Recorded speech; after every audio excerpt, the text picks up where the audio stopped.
नमस्कार दोस्तों, स्वागत है आपके अपने परिवार इग्नू वाला में। और जैसे आप सभी को पता ही है कि यहाँ पर हम करते हैं कुछ इंपॉर्टेंट कॉन्सेप्ट क्लास। मेरा नाम है आयुष, आप मुझे भली-भांति जानते ही होंगे। बीएचआईसी 134 जो आपका सब्जेक्ट कोड है, जिसमें मैंने आपको इससे पहले 3 यूनिट्स करा दिए हैं, आप जाकर प्लेलिस्ट सेक्शन में उन्हें देख सकते हैं। जहाँ पर हमने बात की थी कि बंगाल में किस प्रकार नवाबी शासन को हटाकर यानी सिराजुद्दौला, मीर जाफर और मीर कासिम को हटाकर किस प्रकार जो भारतीय राज व्यवस्था में भूमिका निभाई थी अंग्रेजी शासन ने, यानी किस प्रकार औपनिवेशिक शासन का दबदबा भारत में कायम हुआ। और सबसे पहले जो आप कह सकते हैं प्रदेश अंग्रेजों ने जीता था भारत में, वो था बंगाल, जिसे आज के समय में हम पश्चिम बंगाल और बांग्लादेश के मिले जुले रूप के रूप में जानते हैं।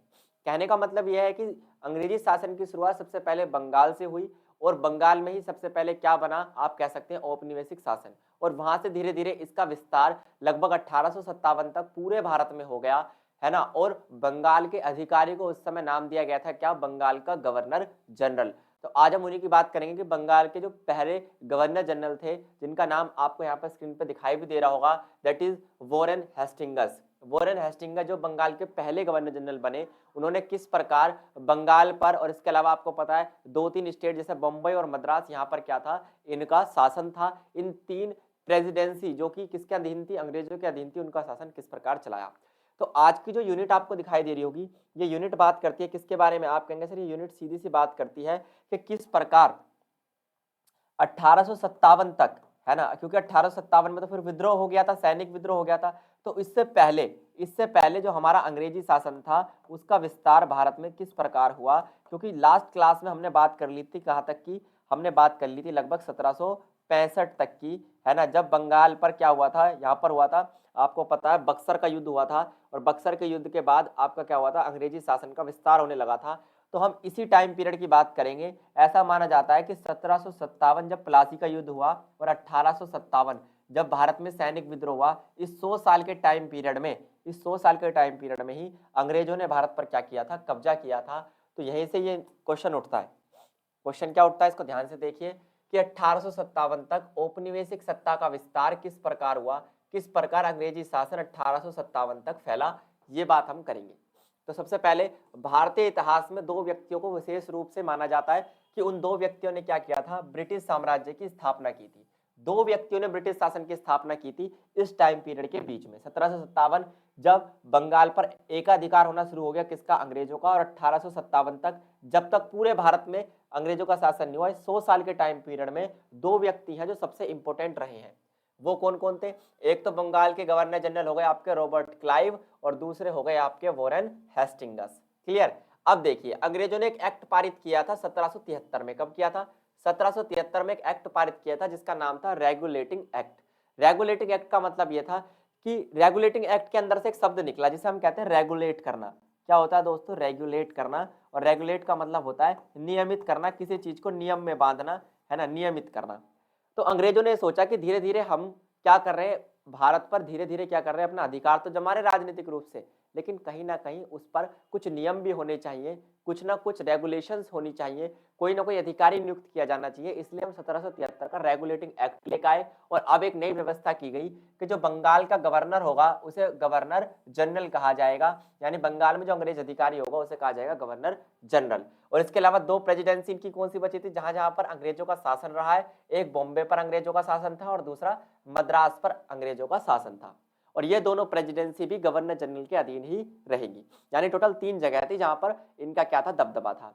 वॉरेन हेस्टिंगस को, जो कि 1772 में क्या थे, बंगाल के गवर्नर जनरल बने थे, है ना, इनको भारत का पहला गवर्नर जनरल कहा जाता है। तो आपसे अगर पूछ ले कि भारत का पहला गवर्नर जनरल कौन था, वो अलग है, लेकिन हम बात कर रहे हैं बंगाल के गवर्नर जनरल की। बंगाल के पहले गवर्नर जनरल कौन बने आपके, वॉरेन हेस्टिंगस। अभी भारत के नहीं बने, भारत के तो बनेंगे कब, 1857 में, जिसे नाम देंगे क्या, वाइसराय, है ना, क्या नाम देंगे इसे, वाइसराय नाम देंगे। और यहाँ पर 1757 के आसपास यानी 1773 के रेगुलेटिंग एक्ट में क्या बना, गवर्नर। तो ये याद रखना, आपको कंफ्यूज नहीं होना कि गवर्नर क्या होता है। ठीक, ये वाला रह हटा देना। डन दोस्तों। अब बात करते हैं वॉरेन हेस्टिंगस की। वॉरेन हेस्टिंगस की बंगाल के गवर्नर के रूप में नियुक्ति किसने की थी, ईस्ट इंडिया कंपनी ने की थी। आपको पता ही है, यही थी वो व्यापारिक कंपनी जिसने भारत पर क्या किया था, राजनीतिक कब्जा भी किया था। वॉरेन हेस्टिंगस ने ही अंग्रेजी शासन को मुगलों से हटाकर और किस तक पहुंचाया, मुगलों से हटाकर अंग्रेजों तक पहुंचाया। यानी उससे पहले भारत में किसका शासन था, मुगलों का शासन था। अब धीरे धीरे हेस्टिंगस ने क्या किया, मुगलों से हटाकर इस शासन को पहुंचा दिया कहां तक दोस्तों, अंग्रेजों तक। तो आपको एक बात तो यहाँ पर समझ में आई होगी कि हमने जो लास्ट यूनिट में बात की थी 1765 के प्लासी के युद्ध तक की, है ना, और बक्सर के युद्ध तक की जो हमने बात की थी 1757 तक, तो 1757 से लेकर 1857 के बीच का जो 100 साल का टाइम पीरियड रहा, उसी बीच बंगाल में बंगाल के जो गवर्नर जनरल है इस पद को बनाया गया किस एक्ट के थ्रू, 1773 के रेगुलेटिंग एक्ट के थ्रू। समझ में आई इतनी बात आपको? ठीक है, इंपॉर्टेंट क्वेश्चन सीरीज में हम जल्द ही लेके आएंगे आपके लिए, इसका आप स्क्रीनशॉट भी ले सकते हैं, पीडीएफ आपको टेलीग्राम पे मिल जाएगी। अब आपसे डायरेक्ट पेपर में क्वेश्चन ये पूछा जाता है नॉर्मली कि जो वॉरेन हेस्टिंगस थे इन्होंने कौन कौन से सुधार किए। यह क्वेश्चन आपका बनता है कि वॉरेन हेस्टिंगस जो बंगाल के पहले गवर्नर जनरल थे उन्होंने कौन कौन से सुधार किए। तो पहला सुधार यहाँ पर आपको दिखाई देगा, वॉरेन हेस्टिंगस के प्रशासनिक सुधार। प्रशासन में उन्होंने क्या क्या सुधार किए। सबसे पहले तो उन्होंने क्या किया, बंगाल की जो दोहरी शासन व्यवस्था थी, दोहरी शासन व्यवस्था, ड्यूअल सिस्टम को क्या कर दिया, खत्म कर दिया। और यह व्यवस्था 1765 में किसने बनाई थी, रॉबर्ट क्लाइव ने बनाई थी। ऐसी व्यवस्था में जिसमें राजस्व उगाही का अधिकार तो कंपनी के पास था और प्रशासनिक अधिकार किसके पास था, नवाब के पास था। यानी कि आप ये बात याद रखिए कि आपको पता है रॉबर्ट क्लाइव जो थे, हालांकि मैं इसके बारे में तुम्हें बताऊंगा बाद में, रॉबर्ट क्लाइव जो थे ये बंगाल के क्या थे, केवल गवर्नर थे। ये क्या थे, बंगाल के गवर्नर थे। और इन्हीं के सामने 1757 का युद्ध जो कि प्लासी का युद्ध था, 1765 का युद्ध लड़ा गया था। ये दोनों युद्ध इन्होंने लड़े थे। तो इन्होंने एक व्यवस्था कायम की थी रॉबर्ट क्लाइव ने, जिसे हम कहते हैं द्वैध शासन। क्या कहते हैं दोस्तों, द्वैध शासन। द्वैध शासन में क्या होता था, अब आपको पता है एक तरफ तो थे अंग्रेज आपके द्वैध शासन में, एक तरफ तो आपके कौन थे, एक तरफ तो थे आपके अंग्रेज, और दूसरी तरफ आपका कौन था द्वैध शासन में, दूसरी तरफ थे आपके नवाब। दोनों के अलग अलग काम थे। नवाब तो चलाता था बंगाल का प्रशासन, है ना, और अंग्रेज क्या करते थे, बंगाल से केवल टैक्स वसूल सकते थे क्योंकि दीवानी इनके पास थी। अब जैसे ही रॉबर्ट क्लाइव के बाद गद्दी पर कौन बैठे, वॉरेन हेस्टिंगस बैठे, तो सबसे पहले इन्होंने कौन सी व्यवस्था समाप्त करी, द्वैध शासन समाप्त कर दिया। उन्होंने कहा नवाब का कोई पद नहीं होगा, मैं ही बंगाल का नवाब हूं, मैं ही बंगाल का राजस्व अधिकारी हूं, और मेरा मेरा पोस्ट क्या बनाया गया है, मेरी पोस्ट बनाई गई है बंगाल का गवर्नर जनरल। समझ में आएगा दोस्तों, दैट वाज प्रशासनिक सुधार डन बाय वॉरेन हेस्टिंगस है। वॉरेन हेस्टिंगस ने ये प्रशासनिक सुधार आपके लिए किए। ठीक है, अब द्वैध शासन पर अगर टिप्पणी आएगी तो आप कर पाएंगे ना। चलो आगे चलते हैं। भूमि सुधार, वॉरेन हेस्टिंगस ने कौन से भूमि सुधार किए, इनके बारे में हम जानेंगे। तो वॉरेन हेस्टिंगस का विचार था कि शासक ही समस्त भूमि का मालिक है। वॉरेन हेस्टिंगस ये कहते थे कि मैं ही पूरी जमीन का मालिक हूं, यानी कि बंगाल की पूरी जमीन, है ना, यहाँ पर कौन सी जमीन की बात हो रही है, पूरा बंगाल किसके अधीन होना चाहिए, वॉरेन हेस्टिंगस के अधीन होना चाहिए। और यदि कोई भी जमींदार इसकी अवहेलना करता है, इस बात की यानी इग्नोर करता है इसको, तो उसे दंड दिया जाना चाहिए। जमींदारों का काम केवल क्या होगा, जमींदारों का काम केवल कर इकट्ठा करना होगा दोस्तों, क्या होगा, कर इकट्ठा करना होगा और ब्रिटिश सरकार को सौंप देना होगा। इस व्यवस्था को नाम दिया गया था, आपने पढ़ा होगा, 1793 में लागू की गई थी आपकी क्या, इस्तमरारी बंदोबस्त। इस्तमरारी बंदोबस्त ये बंगाल में लागू किया गया था, इस्तमरारी बंदोबस्त, है ना। आप कहेंगे सर क्या था इस्तमरारी बंदोबस्त, इसमें यह तय कर दिया गया कि जमींदार का जो काम होगा दोस्तों, जमींदार का जो काम होगा वो होगा कर इकट्ठा करना, यानी कर संग्रहण काम होगा किसका, जमींदार का, ये जमींदार का काम होगा। इसके अलावा जमींदार जो है वो जमीन के मालिक नहीं होंगे, ये क्या नहीं होंगे, जमीन के मालिक नहीं होंगे, इतनी बात आपको याद रखनी है। ठीक है, ये व्यवस्था किसने की थी, वॉरेन हेस्टिंगस ने। प्रशासनिक सुधार में द्वैध शासन खत्म किया, भूमि सुधार में इन्होंने इस्तमरारी बंदोबस्त लागू किया, जिसमें कहा कि जमींदारों का काम केवल क्या होगा, कर इकट्ठा करना होगा। वॉरेन हेस्टिंगस के सुधार 100% आएंगे पेपर में कि वॉरेन हेस्टिंगस ने अंग्रेजी शासन के समय भारत में कौन कौन से सुधार किए, बंगाल की व्यवस्था में कौन कौन से सुधार किए। ये क्वेश्चन बार बार आता है पेपर में। ठीक, चलिए, इसके अलावा उन्होंने कुछ न्याय सुधार भी किए। आप कहेंगे सर न्याय सुधार में उसने क्या क्या किया, देखिए, न्याय व्यवस्था में सुधार लाने के लिए वॉरेन हेस्टिंगस का काल सबसे महत्वपूर्ण माना जाता है। वॉरेन हेस्टिंगस का काल सबसे महत्वपूर्ण है। भारत में ब्रिटिश न्याय प्रणाली की स्थापना की गई, किसकी, ब्रिटिश न्याय प्रणाली, यानी वही कोर्ट सिस्टम जो ब्रिटिश में चलता है। यहाँ पर कानून बनाए गए, न्यायपालिका की स्वतंत्रता रखी गई, यानी न्यायपालिका स्वतंत्र है लेकिन कहीं ना कहीं वो किसके देखरेख में चलती थी, वो अंग्रेजों की देखरेख में चलती थी। वॉरेन हेस्टिंग्स ने मुगल रूपरेखा पर आधारित न्याय प्रणाली को अपनाने का भी प्रयास किया। अब आपको पता है जो मुगलों की न्याय प्रणाली थी वो तो था शरीयत कानून, वो तो शरीयत कानून के तहत क्या करते थे, न्याय करते थे। लेकिन अगर वो इसके खिलाफ जाते, अंग्रेज इसके खिलाफ जाते, तो भारत में क्या हो सकता था, अव्यवस्था, अशांति फैल सकती थी। इसलिए उन्होंने कोशिश करी धीरे धीरे शरीयत को भी थोड़ा थोड़ा अपनाने की। 1772 में प्रत्येक जिले में एक दीवानी और एक फौजदारी न्यायालय बनाया गया। अब आप कहेंगे सर ये कौन कौन से न्यायालय होते हैं? दीवानी न्यायालय में जमीन से जुड़े मामले क्या होते थे, देखे जाते थे। फौजदारी में जैसे मारपीट आपका हो गया, या फिर आपका क्या हो गया, फॉर एग्जांपल मर्डर केस हो गया, इस तरीके के जो मामले होते हैं लड़ाई झगड़े के, वो फौजदारी। तो दो न्यायालय बनाए गए, कब, 1772 में। 73 में तो आपको पता रेगुलेटिंग एक्ट आ गया। उसके बाद कलकत्ता सर्वोच्च न्यायालय की स्थापना भी की गई, और यही सुप्रीम कोर्ट है जो बाद में कहा दिल्ली में शिफ्ट किया गया, सुप्रीम कोर्ट ऑफ इंडिया। तो सबसे पहले कौन सा स्थापित किया गया था 1773 के रेगुलेटिंग एक्ट के थ्रू किया गया था, कलकत्ता में सुप्रीम कोर्ट यानी कि सर्वोच्च न्यायालय। तो ये थे लोरेन, आप कह सकते हैं वॉरेन हेस्टिंग्स। वॉरेन हेस्टिंग्स के न्यायिक सुधार, न्याय से रिलेटेड उन्होंने सबसे बड़ा काम क्या किया, सर्वोच्च न्यायालय की जो स्थापना की कलकत्ता में, इसी को बाद में दिल्ली में शिफ्ट किया गया और आज हम सुप्रीम कोर्ट के नाम से जानते हैं दोस्तों। तो आजादी से पहले ये व्यवस्था लागू हो गई थी, इसमें हमने कुछ नया नहीं किया था। डन, याद रहेगी इतनी बात आपको? आप कहेंगे सर बिल्कुल। अब मैं आपको बताता हूं बंगाल के सारे गवर्नर जनरल, बंगाल में कौन कौन से गवर्नर जनरल हुए। तो देखिए यहां पर लिखा हुआ है साफ साफ आपके लिए बंगाल के गवर्नर जनरल, और यहां लिखा है उनका कार्यकाल। तो व्यक्ति के नाम में हम देखें, पहला है वॉरेन हेस्टिंग्स, कब से कब तक भाई, 1773 में रेगुलेटिंग एक्ट आया था। कौन सा एक्ट आया था, रेगुलेटिंग एक्ट। इसके बाद 1774 से लेकर 85 तक ये रहे। फिर आते हैं आपके मैक्सन, है ना, मैकफर्सन भी कहते हैं इनको, ये इतने इंपॉर्टेंट नहीं है। कार्नवालिस, है ना, कार्नवालिस जो थे मोस्ट इंपॉर्टेंट है। इसके अलावा ये भी इतने इंपॉर्टेंट नहीं है, ये भी नहीं, ये भी नहीं। कार्नवालिस का दूसरा शासन, फिर कार्नवालिस फिर आए 1805 में, फिर आए वो भारत के या फिर बंगाल के आप कह सकते हैं गवर्नर जनरल बन के। इसके अलावा ये अर्ल ऑफ मिंटो, क्योंकि इन्होंने मार्ले मिंटो सुधार किए थे, ये भी क्या है आपके इंपॉर्टेंट। ये सारे बंगाल के गवर्नर जनरल हैं जो लगभग कहां तक चलेंगे, 1773 से लेके जब रेगुलेटिंग एक्ट आया और 1857 तक क्या रहेंगे, यही रहने वाले। ये बात आपको याद रखनी है दोस्तों। समझ में आई कहानी? ठीक है, आगे के दिखाता हूं। यहाँ कहां तक पहुंच गए हैं, 1823 तक की शासन व्यवस्था तो यही पहुंच गई है। आगे देखो, उसके बाद आते हैं आपके लॉर्ड एमहर्स्ट, विलियम बटवर्थ बैली, इसके अलावा लॉर्ड विलियम बेंटिक, ये है important. Lord William Bentinck most important है, क्योंकि इनके सुधार आपसे पेपर में पूछे जाएंगे। मैं भी यहाँ पर आपको कुछ कराऊंगा, क्योंकि ये बंगाल के अंतिम और भारत के पहले गवर्नर जनरल बने। कब बने, 1828 में। मैं आपको बताता हूँ हुआ क्या था, मैं आपको बताता हूँ हुआ क्या था। यहाँ पर नोट भी मैंने लिख रखा, फिर भी बताता हूँ। 1833 में दोस्तों, 1833 में जो बंगाल का गवर्नर होता था, जो क्या होता था, बंगाल का गवर्नर जनरल, है ना, इसका पद क्या कर दिया गया, समाप्त कर दिया गया। कहां से, ब्रिटिश की संसद से, और इसे भारत का कहा जाने लगा। बाकी जब चीजें सेम थी, अब भारत का कहा जाने लगा। एक चार्टर अधिनियम आया 1833 में, चार्टर अधिनियम, कहां से, ब्रिटेन से। उसमें कहा गया कि जो बंगाल का गवर्नर जनरल होगा उसे अब भारत का गवर्नर जनरल कहा जाएगा, और इस प्रकार लॉर्ड विलियम बेंटिक भारत के पहले गवर्नर जनरल बने।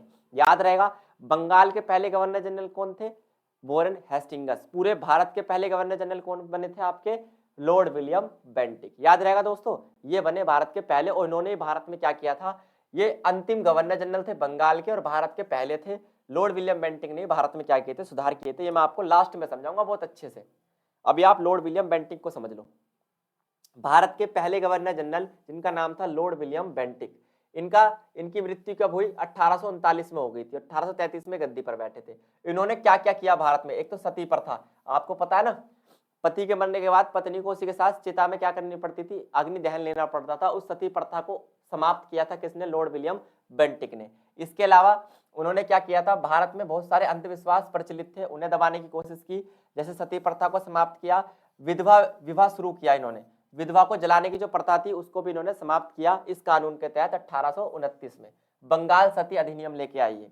इसके अलावा इन्होंने क्या किया, बहुविवाह। ये आप बहुविवाह कहने का मतलब ये है कि फॉर एग्जाम्पल आप ऐसा मान के चलिए कि एक ही लड़की के कई हस्बैंड बनाना, या फिर आप मान सकते हैं कि लड़की का कई पुरुषों के साथ विवाह करना, बहुविवाह प्रथा। या फिर आप कह सकते हैं क्या, बाल विवाह प्रथा या फिर आपकी जातिगत कठोरता, जो जातियों के बीच में क्या रहती थी, खींचातानी रहती थी, इन सभी को इन्होंने क्या किया, समाप्त करने की कोशिश की। That was Lord William Bentinck के सुधार। दोस्तों ये क्या थे आपके, लॉर्ड विलियम बेंटिक के सुधार हैं। इंपोर्टेंट क्वेश्चन है, ध्यान से देख लेना। ठीक, वॉरेन हेस्टिंग्स के सुधार भी मैंने आपको करा दिए, लॉर्ड विलियम बेंटिक के सुधार भी यहाँ पर मैंने आपको करा दिए बहुत अच्छे से। डन, समझ में आया। अब बस मैं आपके 2 मिनट लूंगा दोस्तों, यही इंपॉर्टेंट है जो मैं लास्ट में समरी करता हूँ, क्योंकि आपको लगता होगा सर देख के पढ़ाते हैं तो क्या ही पढ़ाएंगे, है ना, लेकिन जो मैं लास्ट में बताता हूँ ना, ये मैं आपको बिना देखे पढ़ाऊंगा। आप देखो, तो हमने बात की किस चीज की, हमने ये बात की आज, थोड़ा सा दिमाग आप लगाना, हमने ये बात की कि जो बंगाल था हमारा, ओहो ज्यादा पतला हो गया, जो हमारा क्या था दोस्तों, बंगाल था, तो बंगाल में 2 युद्ध हुए थे। एक तो मैंने आपको बताया था 1757 का युद्ध, एक मैंने आपको बताया था 1765 का युद्ध। ये आपका, ये दोनों युद्ध क्या हो गए, ये तो हो गया आपका प्लासी का युद्ध, प्लासी का युद्ध याद रहेगा, और ये हो गया आपका बक्सर का युद्ध, बक्सर का युद्ध। इसके बाद इस समय जो बंगाल के क्या थे, आप ऐसा मान के चलिए, इस समय बंगाल के जो गवर्नर थे, है ना, जो गवर्नर थे वो एक तरफ तो थे कौन, आपके रॉबर्ट क्लाइव। कौन थे दोस्तों, रॉबर्ट क्लाइव थे। ठीक है, एक मिनट,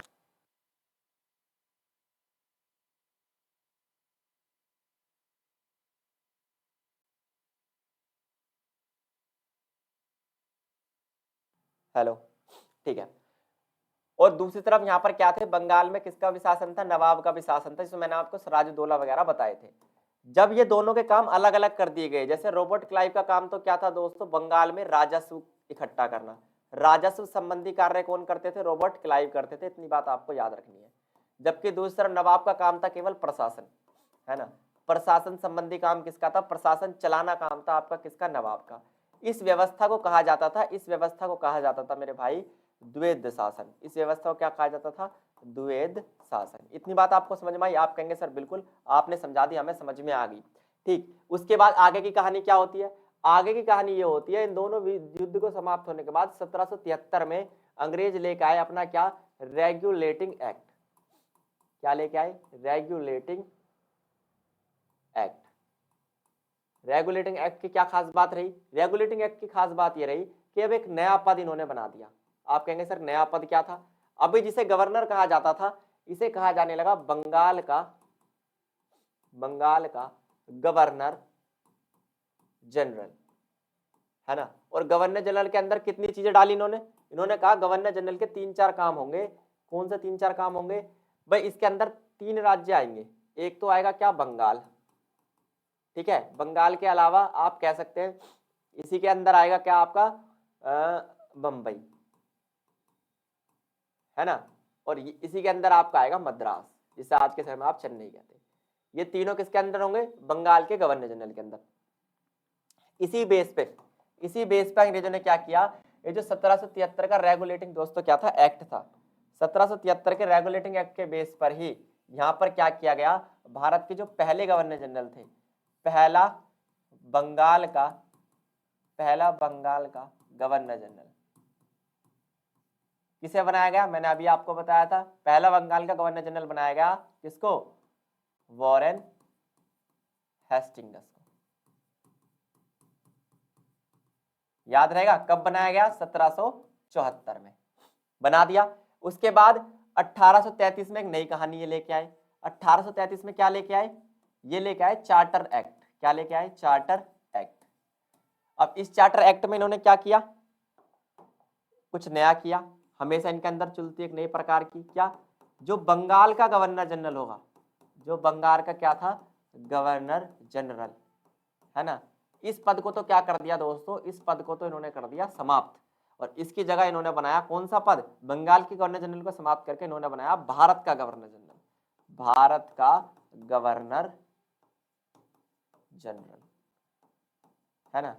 और अगर बात करें भारत का गवर्नर जनरल, पहला इन्होंने किसे बनाया, जैसे पहला बंगाल का किसको बनाया था, वॉरेन हेस्टिंग्स को बनाया था 1770 में, यहाँ इन्होंने जो पहला बनाया उस पर आप थोड़ा सा क्या करना, फोकस करना। यहाँ पर पहला बनाया किसको, अभी हम पढ़ के आए थे, लॉर्ड विलियम बेंटिक। आप लिख सकते हैं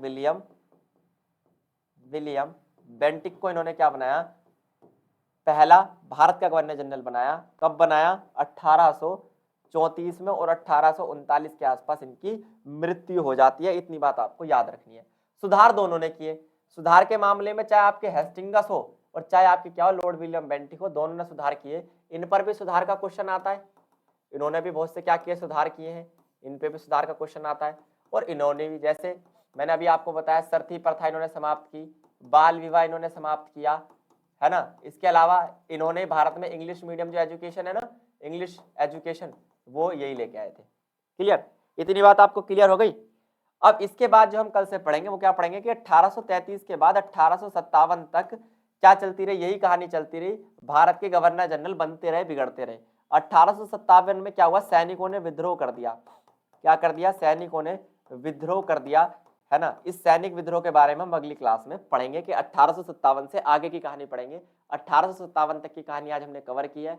आज के लिए दोस्तों केवल इतना ही। थैंक यू, धन्यवाद, नमस्कार। फिर मिलेंगे आपसे इसी तरीके की क्लासेस लेके, डीप क्लासेस। अगर आपको वास्तव में पसंद आती है तो कमेंट बॉक्स में जरूर बताएं कि सर हमें ऐसा पढ़ना अच्छा लगता है। धन्यवाद दोस्तों।